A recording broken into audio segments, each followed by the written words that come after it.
السلام علیکم ورحمۃ اللہ وبرکاتہ۔ معزز خواتین و حضرات، دائمی بیمار یا عارضی بیمار، حیض والی خاتون، بچوں کو دودھ پلانے والی خاتون یا حاملہ خاتون، ان کے روزے کا کیا کیا جائے؟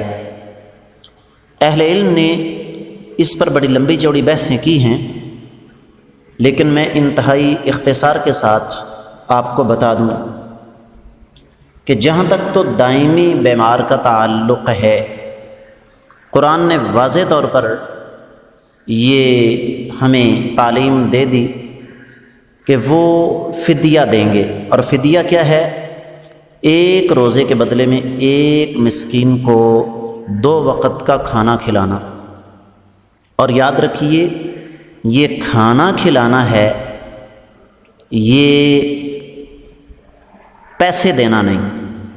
ہاں، اس کی ایک شکل ہو سکتی ہے کہ آپ راشن دے دیں۔ مثال کے طور پر کوئی خاتون یا کوئی مرد بیمار ہے اور اسے پتہ ہے کہ مجھ سے روزے نہیں رکھے جائیں گے، تو وہ پورے مہینے کا ایک مسکین کے 2 وقت کے کھانے کا حساب کر کے راشن لے کر کسی بیوہ خاتون کو، یتیم بچوں کو پہنچا دے۔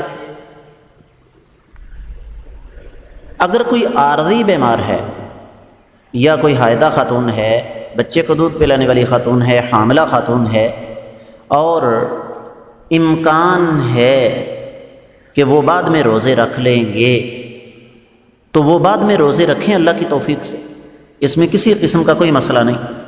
تو میں امید کرتا ہوں کہ انشاءاللہ آپ کو یہ بات اچھی طرح سمجھ آ گئی ہوگی۔ اللہ تعالی ہمیں سمجھ کر عمل کرنے کی توفیق مرحمت فرمائے۔